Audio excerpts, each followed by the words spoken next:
Hi, everyone. Welcome to Empower Hour. I am so pleased to introduce you to my girl bestie, my neighbor, and super inspiration and badass bee. Can we say badass bitch? Renata Simril. I said it. Too bad. Get used to it. Hello, friend. Hello, friend. Good morning. Good How morning. are you? Thank you for being here. It's a pleasure to be here. I mean, before we even get into talking about you, we'll talk about the outfit because this? Renata, one thing you need to know about Renata, in addition to her literally just creating an empire and changing the narrative, is her style is fire. From the moment I met you, and again, we're neighbors, so we met just, through the neighborhood. It's just sophisticated and then edge. Just fire, right? I like that. That's a tagline. Sophisticated. Sophisticated edge. That's me. You're welcome. Okay, thank you. Okay, 3 adjectives to describe yourself. Go. 3 adjectives. Edge. Oh, Is that an adjective? it can be if you use can it be? that way. Okay. Edgy. Edgy. Yeah, edgy. Passionate. Yeah. Empathetic. Okay. Where did you grow up? Who was Renata, the little girl? And where was she? What was she doing? I like to say that I'm a country girl from the city of Carson. Wooden skateboard, no shoes, cut off jeans, and Afro puffs. That's me. Edgy even then. Oh, very much so. Very We're much rough. so. I was a tomboy growing up. For most of my childhood life. Was always outside. I looked up to my brother so much and just wanted to be my brother. Yeah. He had his shirt off, I had my shirt off. He's running the street, I want to run the streets. He's playing sports, I want to play sports. So I was, always that sort of edgy kid, very competitive. What did your parents do? They were. My mom was a grocery clerk, so working class people, and my stepdad was a butcher. They actually met at ABC Market on a dare with my Mexican aunt by way of El Paso. Yes. Was my dad's best friend, stepdad's best friend, and he was always looking at my mom, who was a grocery clerk at the front of the ABC Market, and so Gloria once said, "Hey, I dare you." To go and ask her out. Oh my God. So the rest is, they say, is history. So they met when I was 3. Okay. So you grew up in Carson. City of Carson. City of Carson. And tell me about your school. Who were you as a student? What were your dreams? You? We'll talk about if you're living your dreams, but what were they? Who were your inspirations? What was happening? That's a great question. I didn't have any dreams. Maybe sports. I love sports. Love being an athlete. I was the quintessential middle child. Okay. So my mother's first marriage was 2 kids, my older brother and my older sister. And then there was me. Mm-hmm. And then it was my younger sister, who was my stepdad's daughter. Okay. And I was literally sort of the odd duck out, and always felt that I didn't belong in my family. Kind of figured it out when I joined the Army at 17 and needed my birth certificate. Oh. Because I grew up thinking that my older brother and sister, we shared the same father. Okay. Yes. Uh-oh. A little drama in Carson. A little drama going on. Here we go. We're jumping right in. I know. And so wait, you had no inkling. So you go through elementary, go through high school. Mm-hmm. What leads us going to the service? So to your dreams. So as working class parents, neither one of my parents went to college. If I got a job at a grocery store, union wage, that was fine for my mom. There weren't expectations put on me, which is a good thing. There were also no boxes put on me. So it wasn't I had to do these things because I was a girl, or I couldn't do these things because I was a boy. So I had a lot of freedom as a young kid, a latchkey kid, growing up in the 70s and the 80s. And, I just was trying to navigate and make my way through. And sports was my anchor.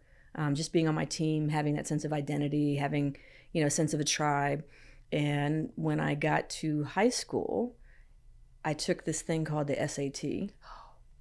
I did horrible. I was going to say. Were you decent. A bad, not academically? My weekends were, and I was kind of I'm one of those kids where I got along with everybody, but I didn't really fit in anywhere. Got it. Does that make sense? Yep. And so on the weekends, I'd ride my bike to the library. It was next to a Foster's Freeze.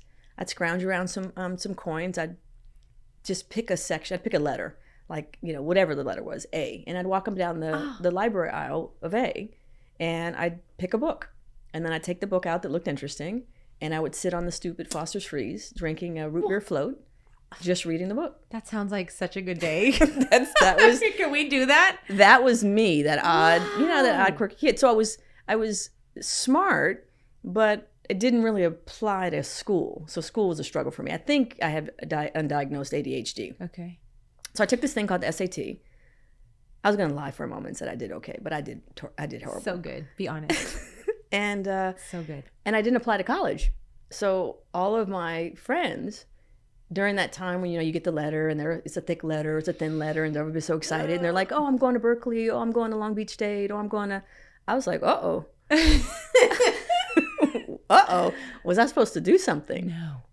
So I said, well, I can't be a flaky kid. And there's no family pressure. No family pressure. Oh my God. And so, I had a job at Alpha Beta working as a box clerk. Yeah. A little nepotism. Never hurt anybody. And so I went to community college. Still I wasn't ready for school. I got a D in geography. I was like, that's not going to work. Wow.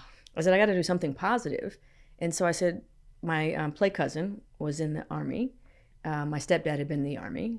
And the recruiter was on campus and said, you can get money for college and you can travel. Mm. And I went to private school because my brother went down the sort of wrong path and started getting into gang life. My grandmother saw it and said, hey, if you want to go to private school, we'll scrounge up some dollars and you can go to Mary Star of the Sea in San Pedro. Okay. I didn't know it was going to be Mary Star, but that was the closest private school that I could get into. So when I went to Mary Star, I played basketball. And after the Christmas holidays, kids would come back with BMWs for their 16th, for Christmas breaks or their 16-year-old birthdays. And the summers they'd come back and they took a trip to Europe. And I'm like, I want to take a trip to Europe too. So when the recruiter and I talked, he says, I said, can I get stationed in Europe? And he says, well, we can put in the request. We can't guarantee it. And I said, well, that's the only reason I want to go in the Army. I'm going to get money for college. I want to travel. I'm going to serve my country too. And so when I decided to join the Army, I needed my birth certificate. Oh, shit. And my mom dragged her feet. She dragged her feet. I had an inkling because my older brother and sister were nothing alike. And it was always like, okay, are we the same family?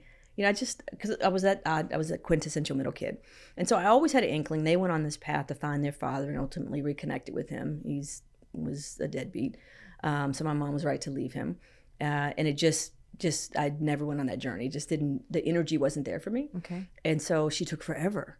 She's asked, why do you want to join the Army? Don't you want to go to college? Or, just get a job. And I'm like, I'm ready to go. It's the last thing I need. And so finally she calls me upstairs in the bedroom and sits me down and, tells this amazing love story of, the love of her life. And that they had this amazing, romance. He worked at the post office on La Brea and Rodeo. And the challenge was he had a heroin addiction. And, she just, with now 3 kids, when I came into the life, she said that she saw him, doing his thing one day when she came home from work. Oof. And she snatched the 3 of us up. She left her apartment and never looked back. Shit. Yep. Oh, wow. So I got my birth certificate, off to Anniston, Alabama for basic training, and then I was in Europe for 2 years. So it worked out. It worked out. And did you love it? Did I love the Army? Yes. I love serving my country, basic training, everything in that G.I. Jane movie is so true. Is it? And truth be told, sports was helpful because I was always physically active, still am.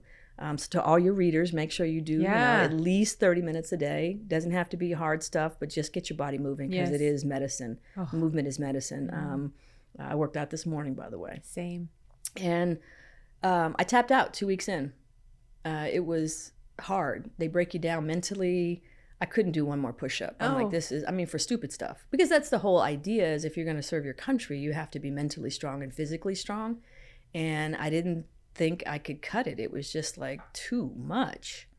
And then I'm in Anniston, Alabama in the South. No. From the city of Carson. Oh my gosh. Yeah. So what happened? So the recruiters have to let you out. So I said, so middle of the night, I think we'd come back from some 20-mile march and had to clean our weapon. And I'm like, you know what? I'm just tired of this shit. No I'm out. kidding. I'm out, tapping out like a 2 wrestler weeks on the in. mat. 2 weeks in. And so I called. My mom answered the phone. I'm crying. She says, okay, you can come home. My stepdad gets on the phone, takes the phone from her because he hears the conversation. And we didn't get along when I was a kid. It was, tough. But he gave me the best gift that I just am so grateful for to this day. He said, you can leave, but you can't come home. Oh my God. That you made a decision to do something. And it's a big decision serving your country. And you have to figure out a way to stick it out. And I literally said to myself, if I leave, I have nowhere to go. And so I hung up the phone. I swallowed, whatever fear I had. And I just got through it. And it was a transformative experience for me. Because they push you to the limit, both mentally and physically. And once you get over that, that moment, it's sort of the world opens up for you. Yeah. You become fearless. There's nothing that I can't accomplish in this world. I know. Nothing. Yeah. And that set me on my path, on my journey. Okay, so how long was your career in the service? 3 years. 3 years.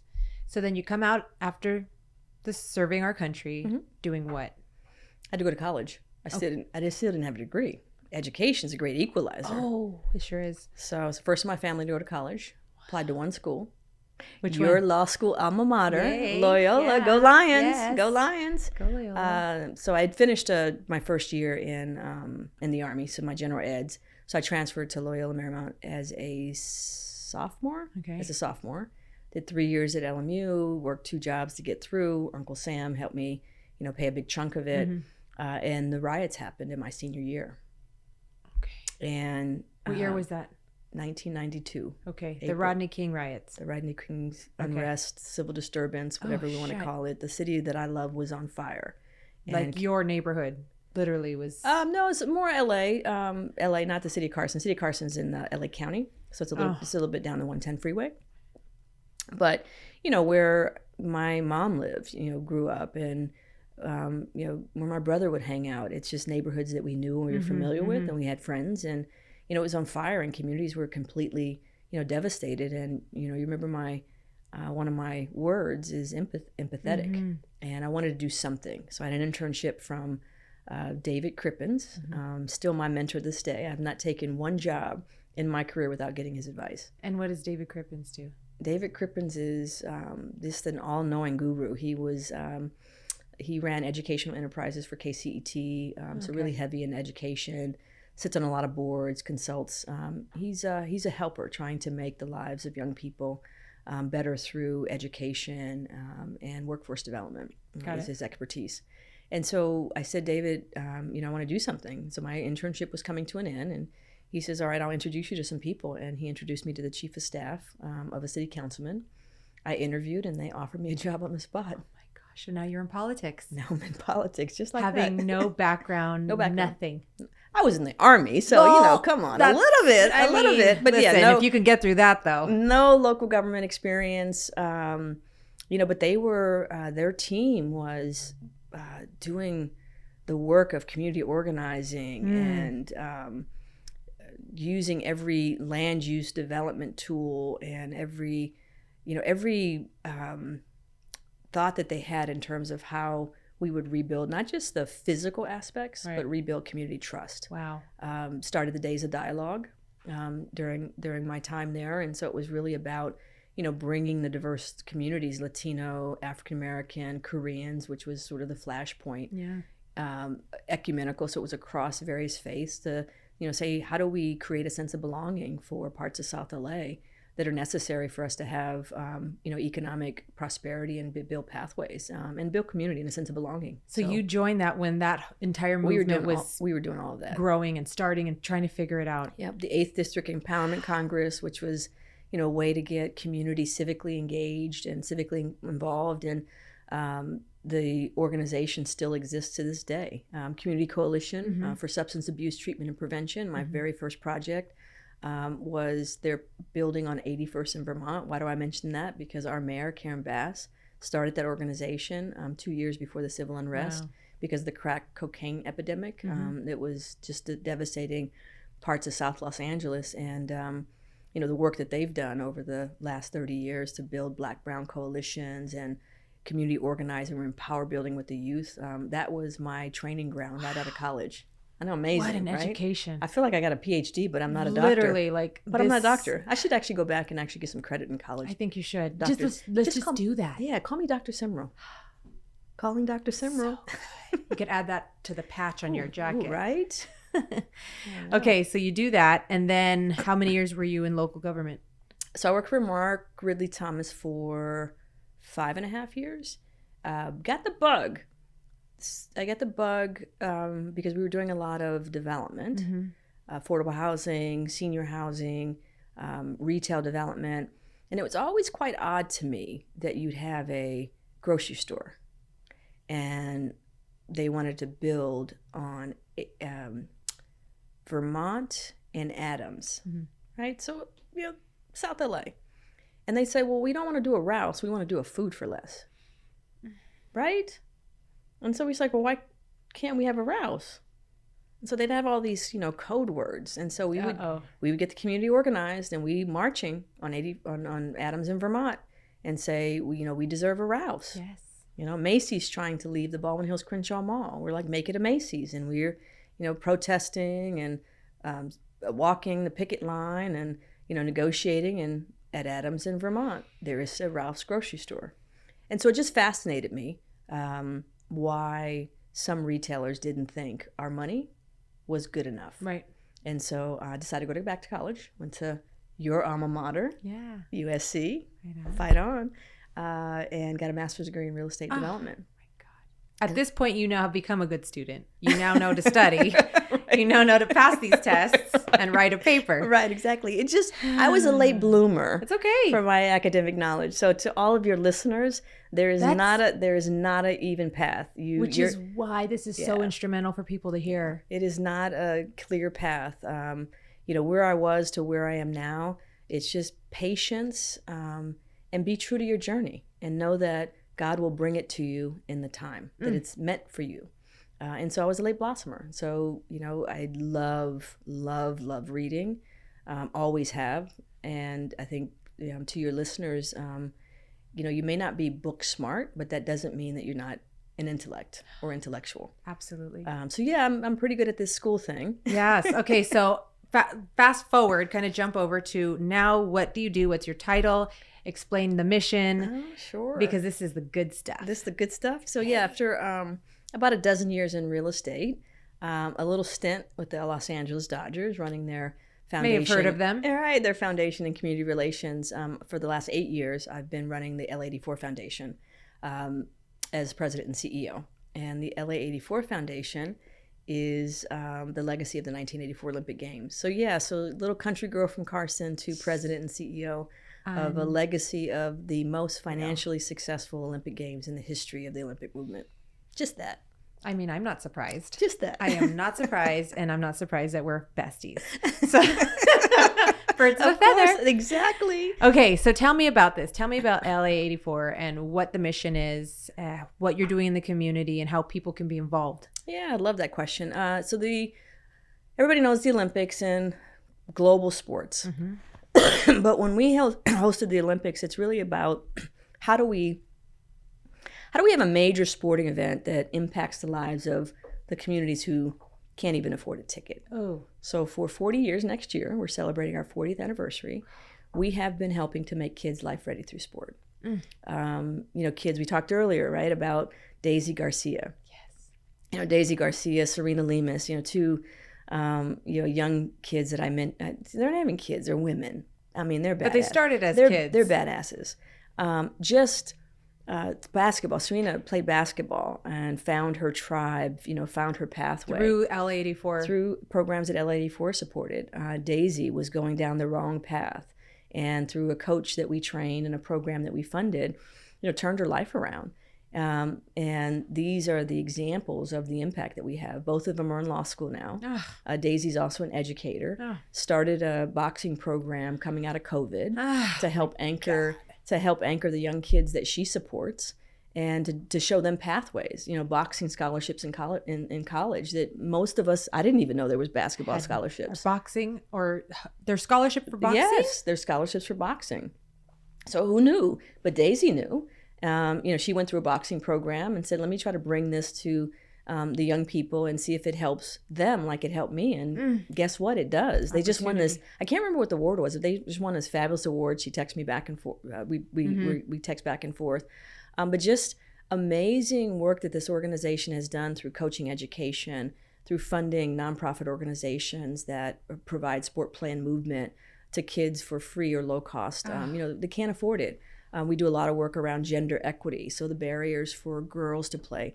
Surprise, surprise, in Los Angeles, it should be no surprise, and in Los Angeles County, Latina girls are least likely to play. And when we say play, it's not, always competitive sports, but it could be on the dance team or the cheer team or drill team.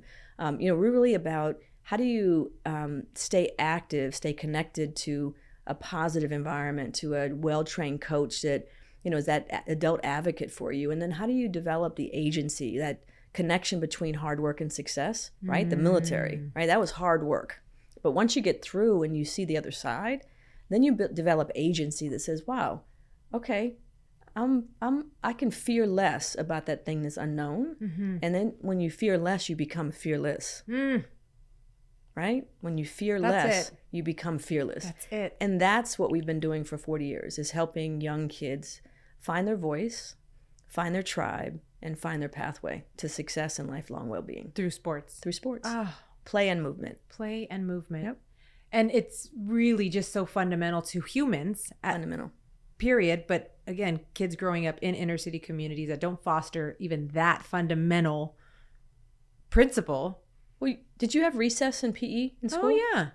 Public schools in the state of California, PE is an unfunded mandate. What? 1 to 2 days a week. Before January 2024, there is new legislation that Senator Josh Newman from Orange County, with our helped to pass legislation that the governor signed, mandating schools, public schools in the state of California, have to have 30 minutes of recess. And they can't use it as punishment for bad behavior or school performance. I love that you put that in there. And then it's 15 minutes on early dismissal days. But the notion that if a kid, Sebastian, my son, has ADHD, you just move, just the nervousness, the energy, you can't focus. So you shouldn't take recess away from kids like that. No. They actually need recess to calm their nerves, to sort of center, to actually be ready for academics. And so that's the other type of work that we do is, systemic issues that are eliminating sport, play, and movement opportunities in school. So we've taken on recess. Next is PE. After school, working with our partners to bring after school sports more robust, because 6 million kids in the state of California that are in the public school system. Jesus. And the private schools have it. Yeah. That's a non-negotiable. It's a non-negotiable. They have PE 5 days a week, even in elementary schools. Many elementary schools and the private school system have sports teams and they compete. So why shouldn't we? I had no idea. Most people don't. That is mind-blowing. And it's then mind-blowing. We have this obesity, epidemic going on, and these kids that, it's a form of child abuse, in my opinion, to not encourage and create space for children to move and be encouraged to move. Gina, LAUSD, where 78% of kids are Title I schools, so poorest of the poor, 80% Latino. The obesity rate is nearly 50%. I know. So you don't have recess, PE, very few after-school opportunities. Eating a bunch of crap. And you've got, food deserts. Oh. So that's the work that we have really started to keenly focus on under my leadership. We formed a charitable arm called the Play Equity Fund that is actually advocating, addressing systems, storytelling, changing the narrative, and demanding that we should have, in the communities that we serve, communities where my family still lives, we should have a right to access to play sports and movement in our schools. And Absolutely. so I find it interesting when I travel the world, I travel the state. When I mention these statistics, people are like, I had no idea. They think it's a bygone conclusion that it still exists like it did for us. And it doesn't. Wow. And our kids are suffering. It's like a third world country. I would expect that statistic in a third world country, not in Los Angeles, California, in the United States. That's right. It's our kids are suffering, and our kids deserve better. Absolutely. We owe it to them. We owe it to them. So tell me about your partnerships. I know everyone's always intrigued, and it's pretty fancy, all the major partnerships you've created, in your tenure. Tell me who some of these partners are. Well, the first one you may be referring to is we have a partnership with all 12 of the professional sports teams in Los Angeles. We call it the Alliance LA. And the Alliance LA came together after the murder of George Floyd, where the team presidents and all the teams in Los Angeles do an incredible job of engaging their community, supporting various organizations. That's good to hear. Both their community relations and their philanthropy. But they felt that they weren't doing enough, for that movement. They asked the question, how can we do better? And I was invited to the conversation, and one of the things that they wanted to focus on is, and having worked at the Dodgers, I have a experience with this, is there are not a lot of people of color who, are working in the sports industry, in sports teams, but the sports industry more broadly. And they said that we wanted to address that. And I suggested to them, the kids in the community, that country girl from Carson, I had no idea that was a dream I could aspire to. Wow. No idea. So I suggested that, perhaps we need to create a high school program to expose young kids to what is possible. But we also need to help them develop leadership and power building skills, right? The confidence and the agency to be able to navigate these environments that they're not familiar with. Right. I was just that ornery kid, and for whatever reason, I always felt that I belonged in any room. It didn't matter what room it was. Right. But a lot of our kids are intimidated for what they don't know, what they don't see. And so we've created a program that's a 2-track program. One is they develop leadership and power building and advocacy skills, so demanding PE, recess, resources within their communities and their schools. And the second is exposure to careers in sports. And so we have this Alliance Leadership Academy, and they are able to tour the various sports, the Ducks, the Kings, the Lakers, the Dodgers, but then they also get internships, paid internships. And we've expanded it to now we have partnerships with Deloitte and JP Chase. I mean, who knew that an accounting firm had a sports practice? So you can be an accountant, but you love sports. You hear that? Talk to your kids about that if they don't know what they want to do. JP Chase has a sports practice. So all of these professional sports who have money, JP Chase is managing their money. And so you need people who understand the sports that they're in, understand the culture that they're in. And so we're partnering with JP Chase on exposing young kids to the opportunities of finance that intersects with sports. God, so it's been an incredible program. Wow. So the Alliance has been great. The 12 teams have just, committed both time and resources to really drive systemic change over the long term in these communities that, like we said, deserve it. We have a separate partnership with Angel City Football Club, our one and only female soccer club that made the playoffs for the first time, but they've only been in the league for 2 years, which is super exciting. So cool. We've helped them stand up their philanthropy, and they're squarely focused on gender equity and getting more girls in the game. That's been exceptional. Nike, we have a partnership with Nike. It's a 3-year community of practice in Boyle Heights in South LA. And we're engaging parents, coaches, and the organizations to really understand what are the cultural barriers, what are the physical barriers, what are the resource barriers, preventing girls, especially Latino girls, from engaging in sport. And then, finding solutions, long-term solutions that expand opportunities. And one, Gina, is that it's just intentional, right? When I took over 8 years ago, we didn't really focus on gender equity. I mean, we weren't anti-gender equity, but it wasn't an intentional focus. Right. And since I've taken over and said we need to make sure we're asking organizations, how many girls do you support? How many female coaches do you have? This year we've eclipsed 50%. So more than 50% of our grant dollars have gone into to support organizations that support girls. So that's just a couple of examples of the partnerships that we have. Okay, so you're basically changing the game, pun intended. Hey, I like that. You're welcome. You are. Yeah. And so just on behalf of my children, boys and girls, thank you. Because I just shared with you this weekend at my Valentina, we go to Crypto Center for these games, and they have all the statues of all these great men athletes, and they are like the top of the top. Great. And my Valentina, 7-year-old, asks me every single time, where are the girl statues? That's right. And it breaks my damn heart.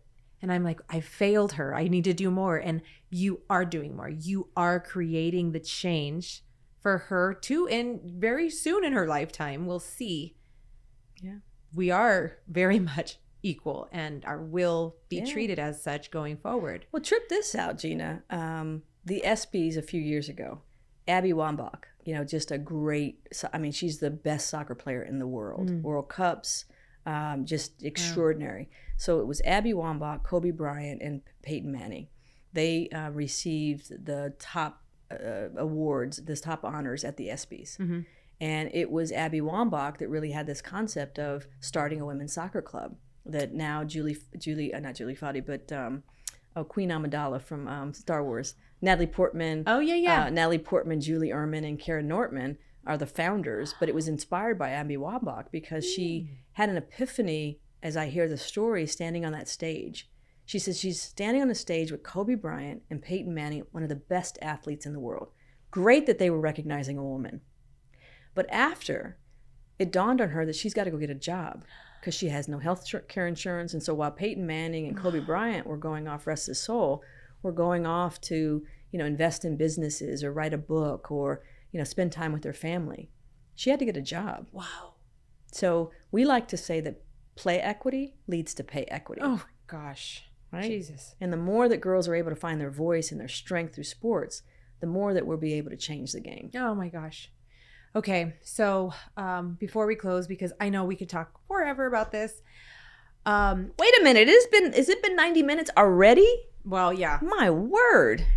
How, you fit in any room since you were a little girl. Not everyone has that, though. I belong in any room. Correct. You don't fit in. You've always felt comfortable in any room. Period. A lot of people don't have that. A lot of people listening are inspired by your story now that you've told it. What do you advise? Because you're a mom, you're married, which I love that we didn't talk about because guess what? We don't lead with that anymore. You're a woman of color. I love that you didn't even mention that because why? Who cares? It's not important because she's changing the game because she can. What do you advise for people that come up against the traditional obstacles, the categories, the definitions, and because statistically you should not be where you are. Statistically, you should be one of those kids that you are part of that statistic, but you're not. What do you advise someone who is in their journey, whatever they're doing, and they want to achieve that level of freedom? Yeah. It's fun. Let me tell you a funny story. I hope it's okay with your listeners, but it's real. It's actually happened. It's fine with them. So when I left I was deputy mayor for Jim Hahn, deputy mayor for economic development and housing. And one of my colleagues, good friend, I leave the mayor's office and I'm looking around for the next job. I wanted to go into real estate, go back into real estate. And so I ended up becoming vice president for a national real estate development company. And my friend called me and said, man, I'm just so impressed with you. You're taking white boys' jobs. Now, I say that because I belong in every room. And so, I'm a Black woman. That the systems, and as a Black woman in America, this system wasn't designed for us to succeed. Mm-hmm. It was actually designed in the opposite. Yes. And,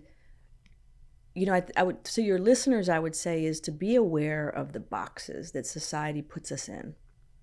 And I think a lot of our pain, our stress, our anxiety is that we contort ourselves to these boxes. And what I found at a young age, and I don't know, why God gave me the gift to see clearly, but I didn't always know it, but I always stood tall in a crooked world. Mm. Right? I knew that I was a tomboy and that my mother wanted me to wear a dress. But I was anchored in the fact that I was fine that way. That was who I was at that moment. And so I shouldn't have to wear a dress to fit in. Yeah. That I belonged exactly as I was. I had a best friend, Krista, that we played Barbie dolls with when I was a kid. Uh-huh. I was always the Ken doll. That was my guy. I want to be Ken, you be Barbie, right? I drove the Corvette, right? And so I think for your listeners is to, be aware and acknowledge, right? There's boxes that society puts us in, right? You have to be a wife. You can't do these things. You have to be the number 2. That your kids won't be okay if you're in the workforce. That there's something, a big one, right? There's something going to be taken away from them. I have 2 incredibly strong, loving, gifted boys, and I've worked through the entirety of their life.